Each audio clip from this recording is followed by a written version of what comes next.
যদি আমরা 5টা আমল করি, ইনশাআল্লাহ এই বছর কেন কোনো বছরেই আমাদের জীবন থেকে লাইলাতুল কদর মিস হবে না। আল্লাহ যেন আমাদেরকে এই বছরে লাইলাতুল কদর সকলের জীবনে সম্পৃক্ত করেন। এই জন্য বলবো 5টা বিষয় খেয়াল রাখবেন। লাইলাতুল কদর প্রত্যেক দিন আরবিতে এই চাঁদ যখন ওঠে মাগরিবের সালাত থেকে রাত শুরু হয়, পরের দিন মাগরিব পর্যন্ত পুরো একটা দিনের সার্কেল। আপনাকে মনে রাখতে হবে লাইলাতুল কদর মানে ওই দিনের অংশ নয়, রাতের অংশ ফজর পর্যন্ত।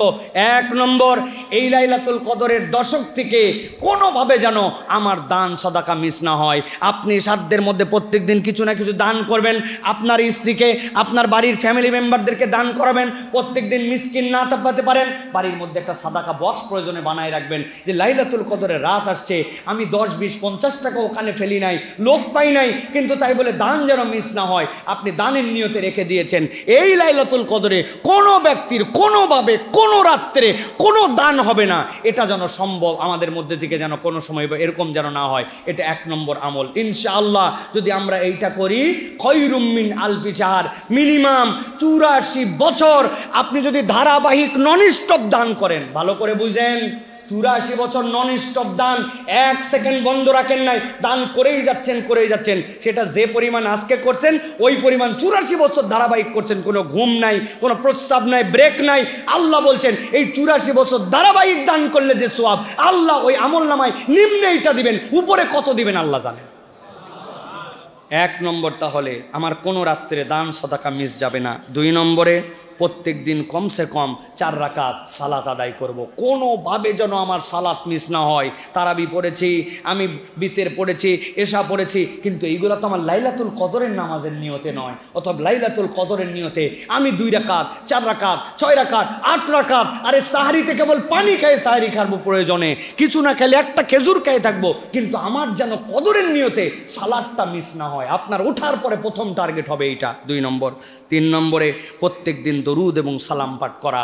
বান্দা তার জীবনে যদি বরকত পেতে চায়, তার দোয়া যদি কবুল করাতে চায়, নবীর থেকে যদি শাফাত চায়, টার্গেট করে নিব প্রত্যেক দিন 20 বার, 30 বার, 50 বার আমার লাইলাতুল কদরের নিয়তে এই দশকে আমার যেন কোনো দরুদ এবং সালাম প্রেরণ করতে ভুল না হয়। 4 নম্বরে, প্রত্যেক দিন কিছু না কিছু আপনি তেলাওয়াত করবেন।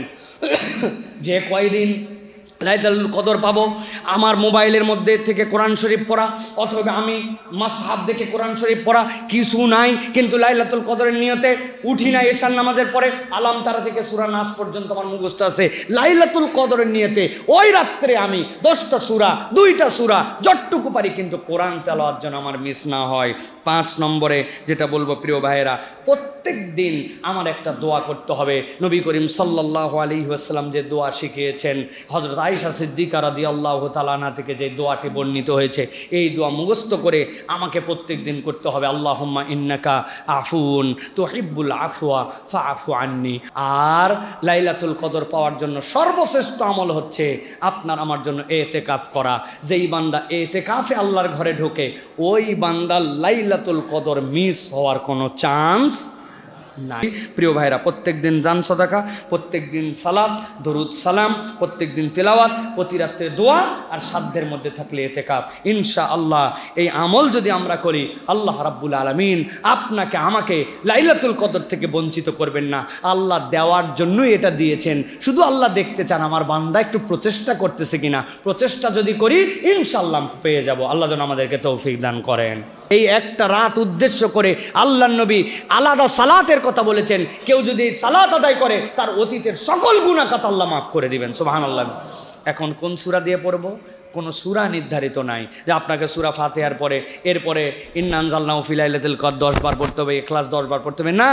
আপনি লাইলাতুল কদরের নিয়তে আপনি যে সূরাগুলি জানেন ওই সূরা দিয়ে আপনি সালাত আদায় করবেন, কিন্তু আপনার যেন এই সালাত মিস না হয়। এর নিয়ত জানলাম না ভাই, আপনার ইন্টেনশনটাই আপনার নিয়ত ভাই। আলাদা করে মুখে পড়া বা এটা মুখস্থ করা এটা আপনার জন্য জরুরি নয়। বছরের ইবাদতের জন্য সবচেয়ে সেরা এবং শ্রেষ্ঠ রাত কোনটা? লাইলাতুল কদর, শবে কদর রমজানের শেষ দশকে আছে। আপনার ভাগ্যে ভালো কিছু লেখা হোক, এটা যদি আপনি চান, প্রথম কথা হলো ভাগ্য লেখনটা কখন হয়? সূরা দুখানের আয়াত থেকে বোঝা যায় এটা লাইলাতুল কদরে হয়। কারণ আল্লাহ বলেছেন, কোরআশে এখানে 1 থেকে 4 আয়াতগুলোর মধ্যে আছে, শুরুর 2-3টা আয়াতের মধ্যে আল্লাহ বলেছেন ইন্না আনজালনাহু ফি লাইলাতিন মুবারাকাহ, আমি এই কোরআনকে একটা বরকতময় রাতে নাজিল করেছি। সে রাতটা কোনটা? কোরআন নাজিল হয়েছে কোন রাতে? লাইলাতুল কদরে। দলিল আল্লাহ কোরআনেই বলেছেন ইন্না আনজালনাহু ফি লাইলাতিল কদর, লাইলাতুল কদরে কোরআন নাজিল করেছি।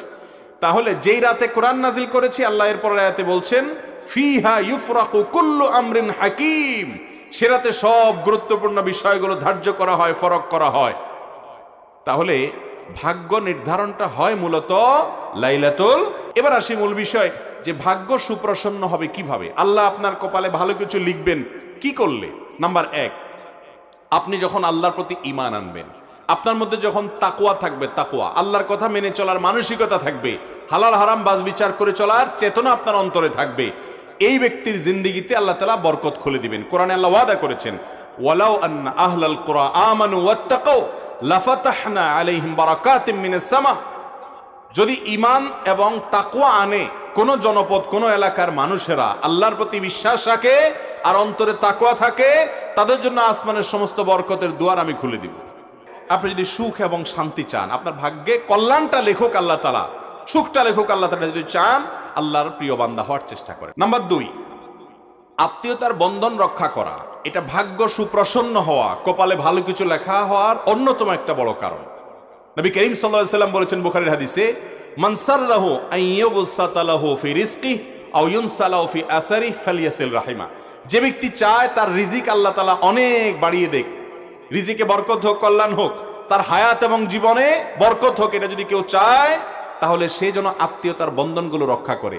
রক্ত সম্পর্কীয় আত্মীয়, ভাই বেরাদার, আপনার বোন, ভাতিজা, আপনার ফুফু, আপনার চাচা, আপনার মামা, খালা, এই যে রক্ত সম্পর্কীয় মানুষগুলো আছেন, বাবা মা তো বটেই, এই মানুষগুলোর সাথে যদি আপনি খুব বেশি যোগাযোগ রাখেন, সংযুক্ত রাখেন, সম্পৃক্ত থাকেন, ভালো সম্পর্ক রাখেন, হাই হ্যালো রাখেন, সাধ্য অনুযায়ী পাশে দাঁড়ান, আর কিছু না হোক সম্পর্ক যেন খারাপ না হয় সে চেষ্টা করেন, তাহলে আপনার জীবনে বরকত নেমে আসবে ইনশাআল্লাহ।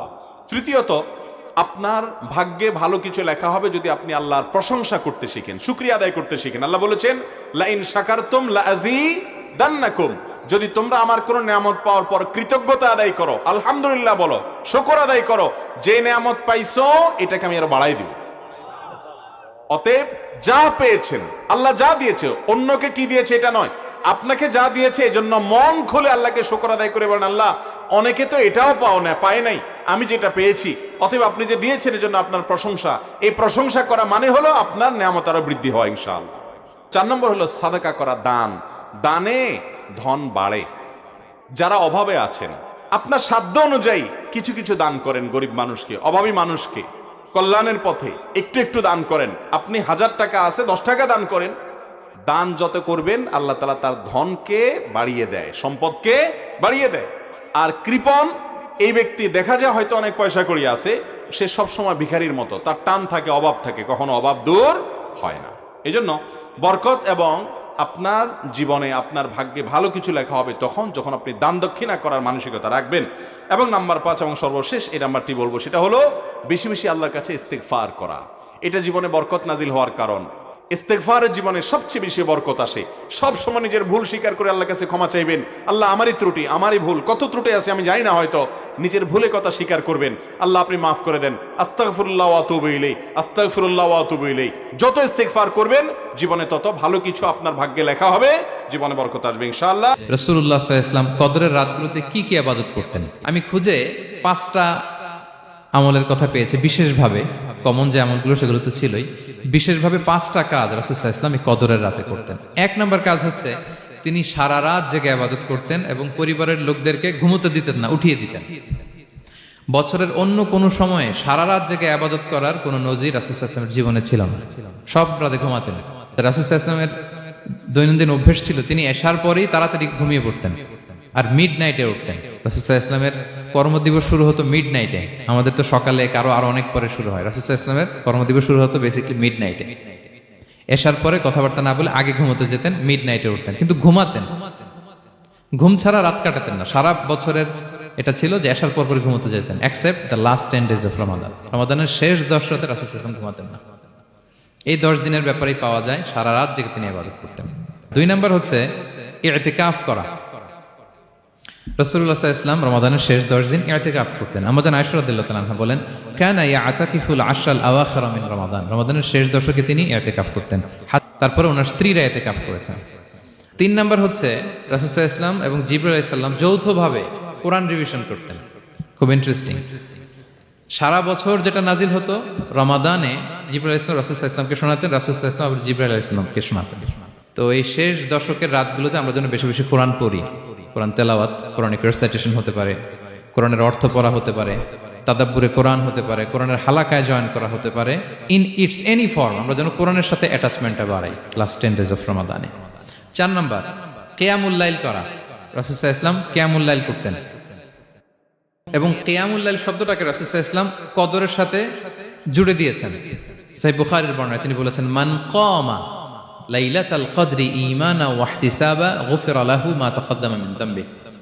কদরের রাতে যে কিয়ামুল লাইল করে বিশ্বাস নিয়ে এবং নাজাতের প্রত্যাশা নিয়ে, তার পূর্বের সমস্ত গুনাহ আল্লাহ তাআলা ক্ষমা করে দিবেন। তাহলে কিয়ামুল লাইলটা রাসূল সাল্লাল্লাহু আলাইহি ওয়াসাল্লাম বিশেষভাবে কদরের রাতের সাথে সম্পৃক্ত করেছেন। আমরা যেন প্রতি রাতে কিয়ামুল লাইল করি, লম্বা সময় যেন দাঁড়িয়ে থাকি, লম্বা সময় কোরআনিক রেসাইটেশন করি দাঁড়িয়ে থেকে, লম্বা সময় রুকু, লম্বা সময় সিজদা, স্পেশালি সিজদা। আখরাবু মা ইয়াকুনুল আবদু মির রাব্বিহি ওয়া হুয়া সাজিদ ফাআকসিরু ফিহি দুআ। বান্দা যখন সিজদায় থাকে আল্লাহ সবচেয়ে কাছে থাকে, তো আমরা তো আল্লাহর সবচেয়ে কাছে যেতে চাই এই ক্রিম টাইমটাতে, কি বলেন? আমরা যেন লম্বা সময় সিজদাতে থাকি। 5 নম্বরে রাসূল সাল্লাল্লাহু আলাইহি ওয়াসাল্লাম দোয়া করতেন। এই কদরের রাতগুলোতে খুব বেশি বেশি দোয়া করতেন। দোয়া নিয়ে আমরা একটা জুমার খুতবা দিয়েছিলাম, সেখানে আমরা বলেছিলাম যে দোয়া হতে হবে খুব আন্তরিক দোয়া, রোবোটিক দোয়া যেন না হয়। আপনার আবেগ, ভালোবাসা, মনের মাধুরী মিশিয়ে, চোখের পানি মিশিয়ে, অশ্রু সিক্ত করে এই দোয়াটা করতে হবে, তাহলে সে দোয়া আল্লাহর কাছে কবুল হবে। আমরা যেন আমাদের ভাব, আবেগ সব ঢেলে দিতে পারি আমাদের দোয়াতে, আমাদের সিজদায়, আমাদের কিয়ামুল লাইলে। এবং যে কোনো ভাষায় কোরআনিক দোয়াগুলো রেকমেন্ডেড, হাদিসের মাসুরগুলো রেকমেন্ডেড। তাছাড়া আপনার নিজের ভাষায় আপনার কি চাওয়া, আপনার কি আকাঙ্ক্ষা, আপনার মনের কষ্ট, যাতনা সবকিছু আপনি আল্লাহ তাআলার কাছে পেশ করুন। এবং আম্মা জান আয়েশা জিজ্ঞেস করেছিলেন, ইয়া রাসূলুল্লাহ, আমি যদি কদর পেয়ে যাই আমি কি বলবো এ রাতে? মা আদউ, কি দোয়া করব? রাসূল সাল্লাল্লাহু আলাইহি ওয়াসাল্লাম বললেন, তাকুলিন, আয়েশা তুমি বলবে, আল্লাহুম্মা ইন্নাকা আফুউন তুহিব্বুল আফওয়া ফাআফু আন্নি। আয়েশা তুমি যদি কদরের রাত পেয়ে যাও এটা বলবে, হে আল্লাহ আপনি ক্ষমাশীল, আল্লাহ আপনি ক্ষমাকে পছন্দ করেন, আল্লাহ তাই আপনি আমায় ক্ষমা করেন।